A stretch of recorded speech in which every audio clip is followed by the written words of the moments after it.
নমস্কার, সনাতন ধর্মকথা চ্যানেলে আপনাদের সবাইকে স্বাগত। আজ চৈত্র মাসের 16 তারিখ মঙ্গলবার, শুক্লপক্ষের ত্রয়োদশী তিথি। মহাভারতের সভা পর্বের 14তম অধ্যায়ের অন্তিম অংশ, জরাসন্ধ বধের পরামর্শ পর্ব শুরু করব। নারায়ণং নমস্কৃত্য নরং চৈব নরোত্তমং দেবীং সরস্বতীং ব্যাসাং তথা জয়ামুদীরয়েৎ।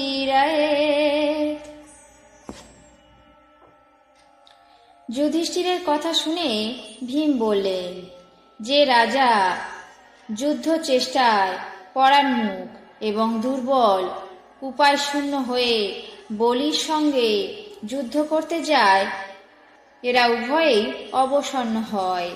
যে ব্যক্তি দুর্বল কিন্তু আলস্য শূন্য, সে সম্যক যুদ্ধের প্রয়োগের দ্বারা বলবান শত্রুকেও জয় করতে পারে এবং নীতির দ্বারা নিজের মঙ্গল লাভ করতে পারে।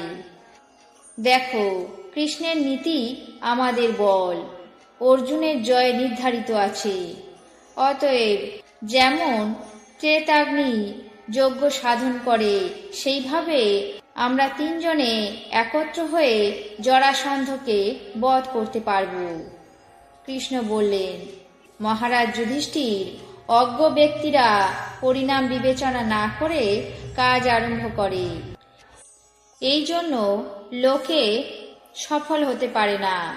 অবিজ্ঞ শত্রুকে নিবারণ করতে পারে না। পূর্বে মহারাজ যৌবনাশ্রী, কর পরিত্যাগ, ভগীরথ প্রজাপালন, কার্তবীর্য তপবল, ভরত বাহুবল এবং মরুত অর্থবলের দ্বারা সম্রাট হয়েছিলেন।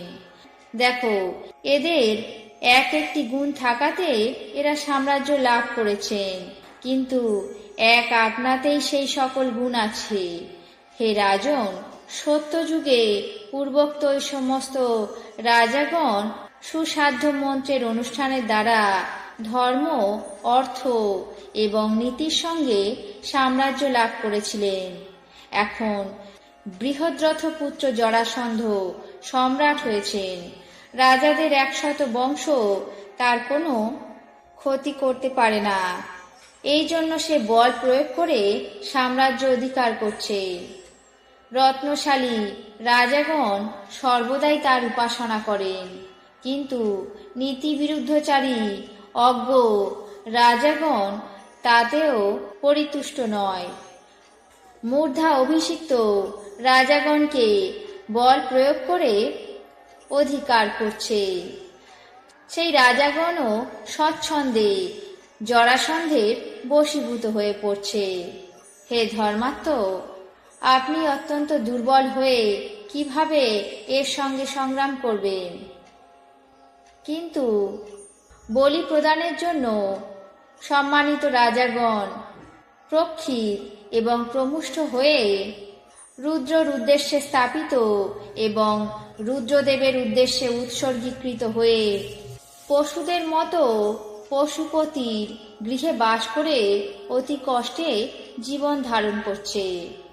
দুরাত্মা জরাসন্ধ তাদেরকে অচিরেই ছেদন করবে।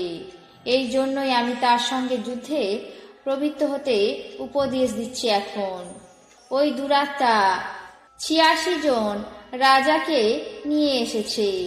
কেবল 14টি রাজা এখনো বাকি আছে। ওই 14 জন রাজা এলেই ওই নরাধম তাদের সকলকে একসঙ্গে সংহার করবে।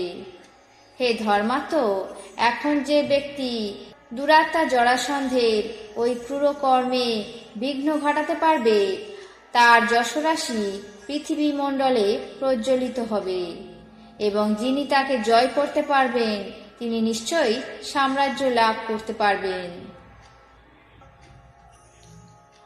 আজ মহাভারতের সভা পর্বের 14তম অধ্যায়ের অন্তিম অংশ, জরাসন্ধ বধের পরামর্শ পর্ব এখানেই শেষ করছি। বাকি অংশ আগামী পর্বে পাঠ করে শোনাবো। এখন জেনে নেব আজকের দিনের 12টি রাশির রাশিফল। মেষ, জীবাণু সংক্রমণ। বৃষ, আশাভঙ্গ। মিথুন, মহিলা দ্বারা ক্ষতি। কর্কট, সুখ্যাতি লাভ। সিংহ, আত্মীয় বিবাদ। কন্যা, আশান্বিত। তুলা, ঈর্ষান্বিত। বৃশ্চিক, কর্মক্ষেত্রে বিবাদ। ধনু, জলযানে বিপদ। মকর, আশা পূরণ। কুম্ভ, বন্ধু দ্বারা ক্ষতি। মীন, স্বাস্থ্যহানি। এই ছিল আজকের দিনের 12টি রাশির রাশিফল। আপনাদের কেমন লাগলো তা অবশ্যই কমেন্ট বক্সে জানাবেন। চ্যানেলটিকে সাবস্ক্রাইব করবেন, লাইক করবেন, শেয়ার করবেন। ধন্যবাদ।